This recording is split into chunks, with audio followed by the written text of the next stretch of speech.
파주 국립민속박물관을 찾아왔는데요. 자, 지금 제 옆에 하계 연구사님께서 나와 계십니다. 안녕하세요. 안녕하세요. 네, 반갑습니다. 자, 먼저 자기소개 좀 부탁드릴게요. 네, 안녕하세요. 저는 국립민속박물관 유물과학과에서 소장품 및 수장고 관리 업무를 담당하고 있는 임세경입니다. 아, 네, 반갑습니다.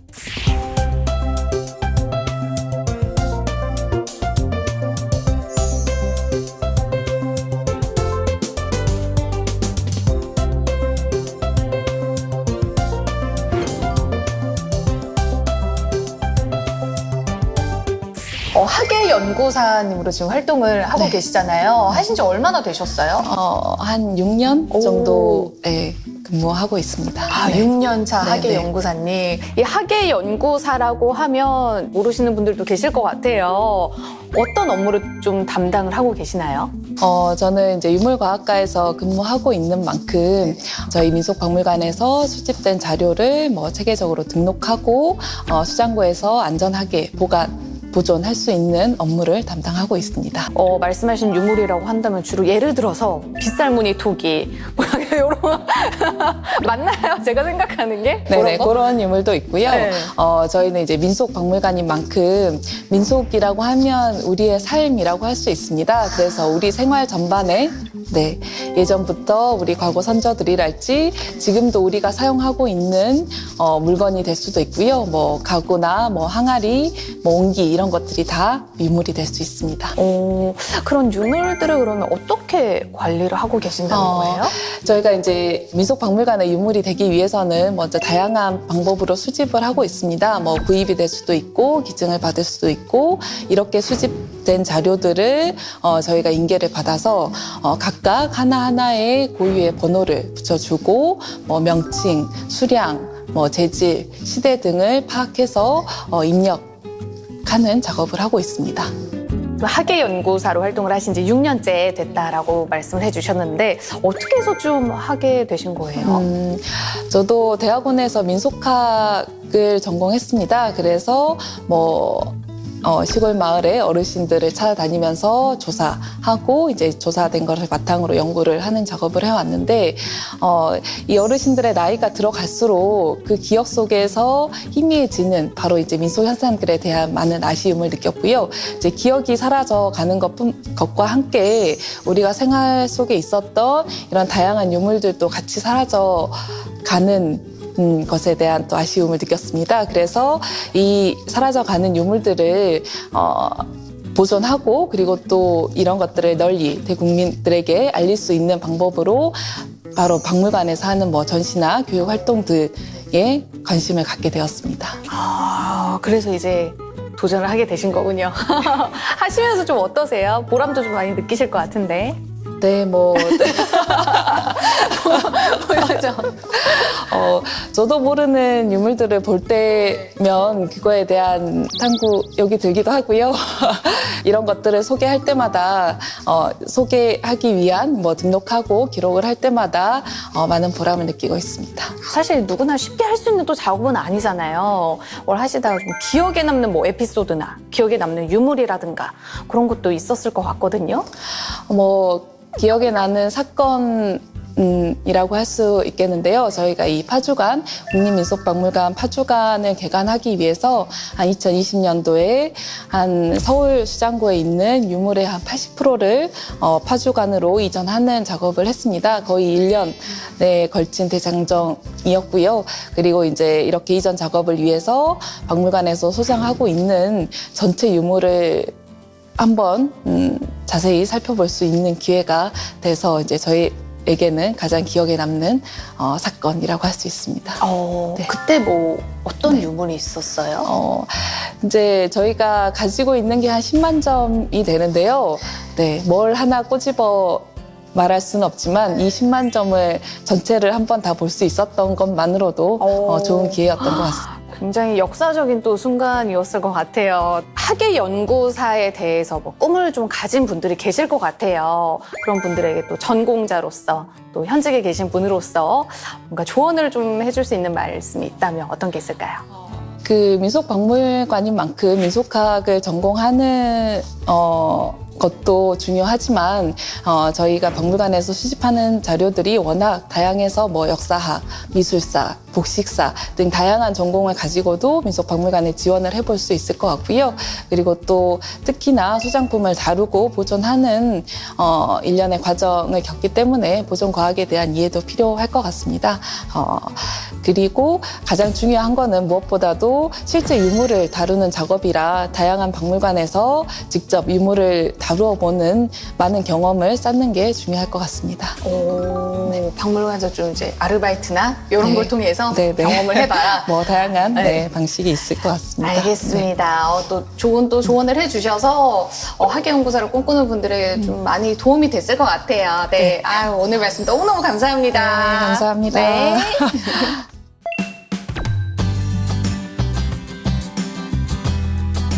네, 국립민속박물관 파주관에서 아카이브 업무를 담당하고 있는 김승유 학예연구사님과 이야기 나눠보도록 하겠습니다. 안녕하세요. 반갑습니다.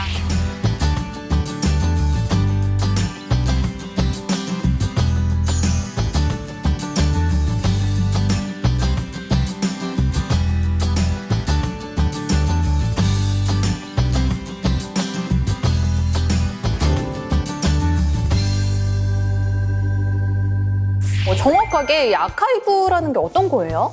아카이브란 용어는 요즘에 좀 많이 쓰고는 있는 것 같아요. 네네. 네, 기록 자료라고 이해하시면 될 것 같은데요. 기록 자료. 저희는 이제 그 중에서도 네네. 민속 박물관과 관련됐거나 민속이나 생활문화와 관련된 자료들을 아카이브 자료라 정의하고 있어요. 근데 이제 그 형태들은 주로 사진들이 많고요. 그 영상, 또 음원, 또 문서 같은 그런 기록물들은 저희가 되게 수집하거나 뭐 관리하고 등록하고 그런 업무들을 담당하고 있어요. 이제 학예연구사로 이제 업무 근무를 하신 지 한 6년 정도 되셨다고 어떻게 해서 좀 계기가 있었어요? 대학을 가면서 뭐 사학과도 있고 이제 역사와 관련된 다양한 과가 있지만 민속학과라는 과가 좀 눈에 들어왔었어요 그 당시에. 그래서 민속은 좀 새롭고 조금 더 좀 약간 블루오션인가 보다. 저는 이제 그런 생각을 해서 처음에 들어오게 됐는데 그 대학을 다니면서 이렇게 학예연구사라는 직업을 알게 됐어요. 근데 학예연구사라는 직업이 일단 매력을 가졌던 점은 아무래도 뭐 연구를 하든 조사를 하든 전시를 하든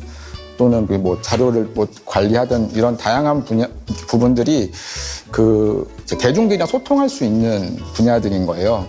그러다 보니까 이게 그냥 어떤 내 세계에만 매몰되는 게 아니라 이렇게 사람들과 호흡하면서 일을 할 수 있다는 부분이 조금 매력적으로 다가왔던 것 같고요. 민속이란 범주가 저희가 생각하는 것보다 훨씬 더 넓고 또 옛날에 고리타분하거나 오래되거나 이런 것만은 아니거든요. 그래서 이제 일상적이고 우리의 삶과 직결되는 그런 다양한 부분들이 있는데 민속이란 건 이런 거야 라고 또 설명할 수 있는 직업이 이제 아무래도 학예연구사이지 않을까 싶어서 네, 많이 준비했어요. 네, 그래서 네. 하시면서도 어때요? 좀 만족스러우신가요? 네, 직업에 대해서? 직업 만족도는 높아요. 오. 직업 만족도 높은데 네. 생각보다 일이 엄청 많아요. 아, 그래요? 네, 힘들어요?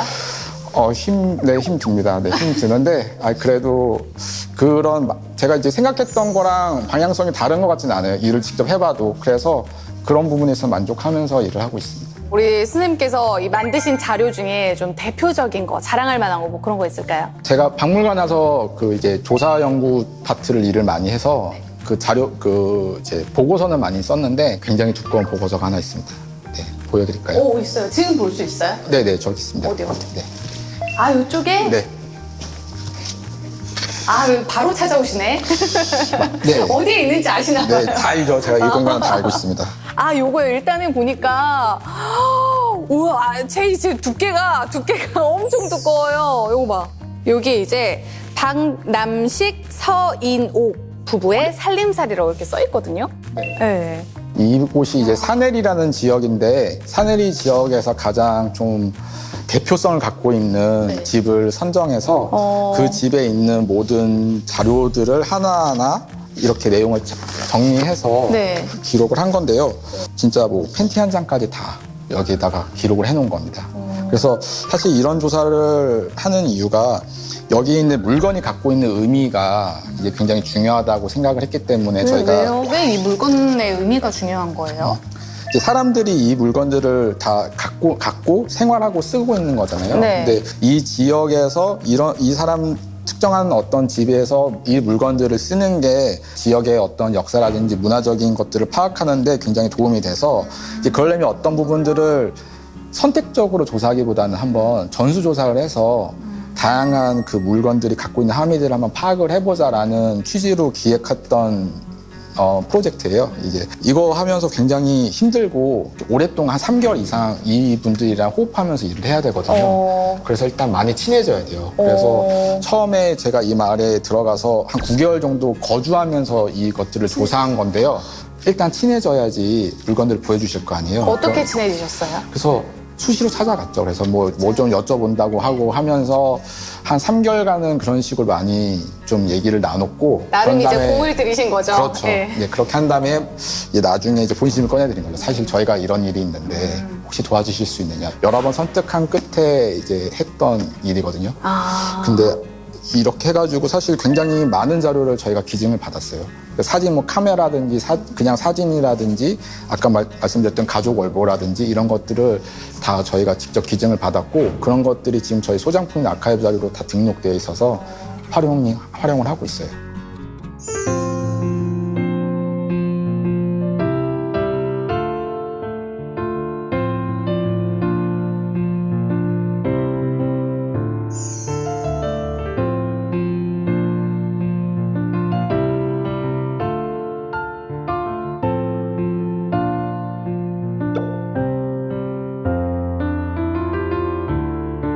앞으로 좀 목표에 대해서 한 말씀 좀 들어볼 수 있을까요? 어떤 아카이브 학예 연구사가 되고 싶다? 열심히 수집하는 데 노력을 했었어요. 저희 이 아카이브 센터가 2007년도에 개설해서 지금 15년째 운영하고 있는데 열심히 수집하는 데 힘을 쓰다 보니까 이 자료들을 여러분께 보여드리는 데에는 조금 미숙했던 점들이 있었던 것 같거든요. 지금까지는 수집에 저희가 업무를 방점을 뒀다면 앞으로는 활용에 방점을 두고 일을 하려고 생각하고 있습니다. 네. 그리고 마지막으로 학예 연구사를 좀 이제 꿈꾸는 분들에게 한 말씀 해주신다면요. 아카이브도 다른 학예 연구사 분야랑 거의 비슷한 것 같아요. 그래서 근데 이제 아카이브 업무만 따지고 이제 말씀을 드리면은 아카이브는 어쨌든 좀 매체적인 특성을 잘 알아야 되거든요. 그래서 예를 들어 사진 자료를 하더라도 지금은 다 이렇게 핸드폰으로 디지털 자료를 찍고 이러니까 다 디지털 파일로만 사진 자료가 되어 있지만 저희가 실물로 다루고 있는 자료들은 그런 것만 하는 게 아니라 아날로그 자료들을 많이 다루거든요. 이런 자료들을 저희가 그 디지털화하는 작업도 하게 되고 그 디지털화된 자료를 통해서 메타데이터라는 걸 작성하고 이런 단계들이 있어요. 근데 이런 걸 하려면은 어쨌든 문과적인 어떤 그런 감성이 아닌 이과적인 것들도 잘 알아야 돼요. 기기를 다루거나 아니면 매체를 좀 이해한다든지 그런 것들을 좀 알고 있어야 돼요. 그렇기 때문에 그런 부분들에 대한 별도의 좀 스터디가 필요할 것 같고요. 학예연구사로만 말씀드리면 학예연구사는 어쨌든 좀 공부도 조금 더 많이 해야 되고요. 일단은 아무래도 소장품이나 아카이브 같은 경우는 실물 자료를 이렇게 핸들링을 해야 되니까 경력을 좀 많이 좀 요구하는 경우들도 있어요. 다양한 경험을 쌓을 수 있는 기회가 생긴다면은 그 경험을 빨리 쌓으시는 게 좋을 것 같습니다. 네. 공부도 중요하지만 경력도 꾸준히 쌓아가는 거. 네, 맞습니다. 네, 많은 분들에게 또 도움이 되길 바라겠습니다. 오늘 좋은 말씀 너무너무 감사합니다. 네, 감사합니다. 네.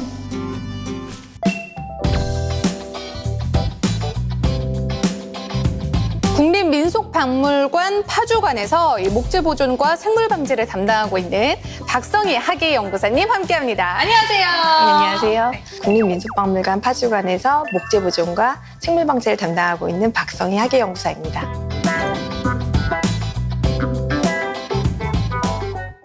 생물 방제 보존 과학이라는 이 업무를 좀 담당을 하고 계시네요. 네, 정확하게 이 보존 과학 어떤 업무를 얘기를 하는 거죠? 네, 우리 박물관을 예를 들면요. 국립민속박물관에 이제 들어오는 유물들은 뭐 여러 가지 경로를 통해서 들어오는데 대부분 실생활에서 사용했던 유물들이 많아요. 그러다 보니까 겉으로는 멀쩡해 보여도 오염이라든지 손상 같은 것들이 많아서 그냥 일반적인 보관 관리를 하기에는 좀 유물 상태가 나빠질 수 있는 유물들이 굉장히 많이 있거든요. 네. 그런 것들을 유물이 제작했었을 때 당시에 원형을 되살려주고 그다음에 그 기능을 충실히 복원을 해줘서 관람객들이 그 기능 및 그다음에 당시에 어떤 제작 당시의 아름다움, 가치 이런 것들을 쉽게 이해하실 수 있도록 도와주는 학문이고요. 특히나 그중에서 생물방제 같은 경우에는 박물관 보존 환경하고 관련이 있는데요. 이 유물들이 잘 보존할 수 있도록 특히 동식물, 균 이런 것들에 대한 피해로부터 조금 방지하고자 하는 그런 목적에서 생긴 학문입니다. 네, 그래서 그 두 가지를 주로 많이 담당하고 있고요. 특히 제가 하고 있는 이유는 목재 유물이 대부분 그런 생물 피해가 굉장히 심하게 있을 수 있거든요.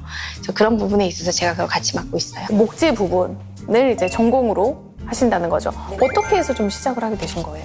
저는 사실은 원래는 고고학 전공이에요. 원래는 고고학 전공자고 아주 어렸을 때부터 고고학에 관심이 많았어요. 네네. 그래서 제가 학번을 짐작할 수 있을 법한 얘기지만 인디아나 존스 영화 같은 것들 보면서 알죠, 네. 알죠. 추억의 네. 옛날에 어렸을 때. 네, 그래서 그 당시에 그런 걸 보면서 고고학자의 꿈을 키웠었고요.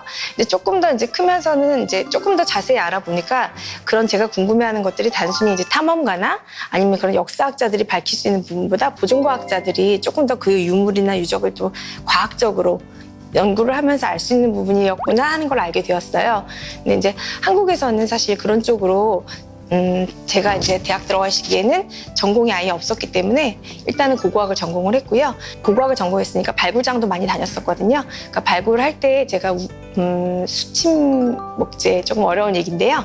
그러니까 발굴장에서 나오는 그런 물에 젖은 목재들을 많이 다룰 수 있었거든요. 그래서 그때 이제 목재 쪽을 관심을 갖게 되었고, 그래서 이제 이탈리아로 유학을 갔다 온 다음에 그런 다음에 이제 이쪽 일을 계속 하게 된 거죠. 그렇다면 이 유물 보존 업무를 하시면서 가장 중요한 게 어떤 거예요? 사실 보존과학자로서 가장 중요하다고 생각하는 것 중에 하나는 이 유물에 너무 과한 처리를 하면 안 되는 거예요. 과한 처리? 예를 들면 아까 말씀드렸지만 이 유물이 제작되었을 당시의 원형을 밝히는 게 저희 목적이라고 했잖아요. 이 유물이 지금 사실 처리하는 방식은 지금 현재 시점에서 최고의 것으로 할 거잖아요. 그렇지만 보존과학 기술도 계속 발전을 하고 있어요. 우리 후대는 훨씬 더 정확한 처리 방법을 이용을 해서 할 수 있을 텐데 저희가 너무 과하게 하다 보면 이 유물이 가지고 있는 어떤 역사성이나 이런 것들을 왜곡할 수 있기 때문에 그런 부분에서 너무 과한 처리는 지양하고 있어요. 그동안 일하시면서 좀 가장 기억에 남는 순간? 뭐 에피소드 이런 게 있을까요? 가장 기억에 남았던 순간은 56개의 조각으로 나누어져 있던 네팔 창문을 이제 들여오게 됐어요. 그래서 그걸 가지고 들어왔는데 너무 허름한 거죠. 그리고 엉망진창 오염물질도 되게 많고 되게 보기 싫었는데 저희가 이제 그걸 하나하나 클리닝을 하고 아까 말씀드린 것처럼 먼지 털어내면서 막 사방팔방 그 배설물들이 튀거든요. 네네. 근데 서로 막 되게 괴로워하고 즐거워하고 이러면서 나중에 전시 딱 했을 때 다 해놓고 나니까 한 2m 정도 되더라고요. 그래서 굉장히 웅장한 그러겠다. 느낌. 저희가 이제 보존실에서 작업을 할 때는 사실 그런 느낌을 못 가지고 있다가 딱 전시를 해놓으니까 되게 멋있더라고요. 엄청 감동적일 것 같아요. 네, 굉장히 보람을 많이 느꼈고요. 모든 유물들 아주 작은 유물부터 시작해서 큰 유물까지 딱 전시 끝나고 나면 하나같이 다 제 아이 같아요.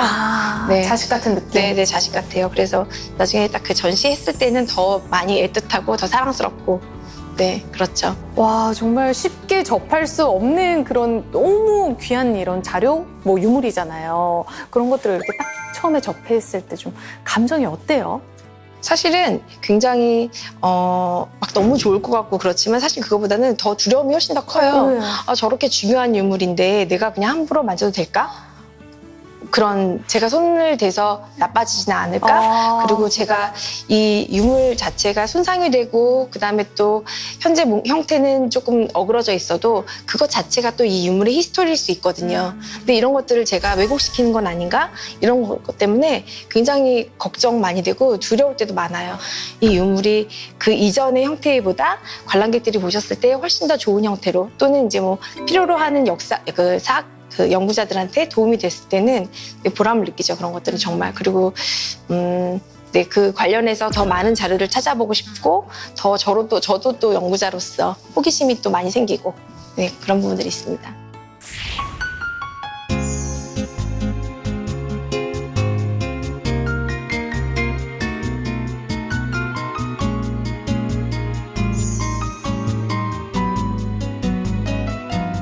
앞으로 이렇게 보존과학 쪽으로 이제 학예 연구사를 꿈꾸는 분들도 계실 것 같아요. 이분들 어떻게 하면 좀 꿈을 이룰 수 있는지 조언을 해주신다면?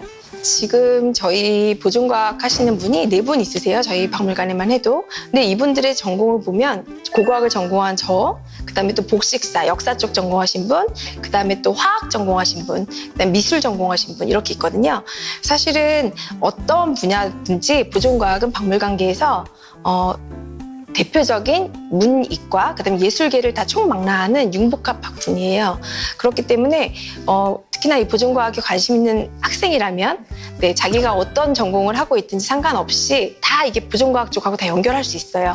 그래서 관련해서 기본적인 소양을 갖추시고, 그다음에 전공적인 전문 지식도 갖추시고, 그다음에 제일 중요한 거는 사실 유물에 대한 어떤 경외심, 조심스러움, 그다음에 은근과 끈기 이런 것들 좀 중요하겠고요.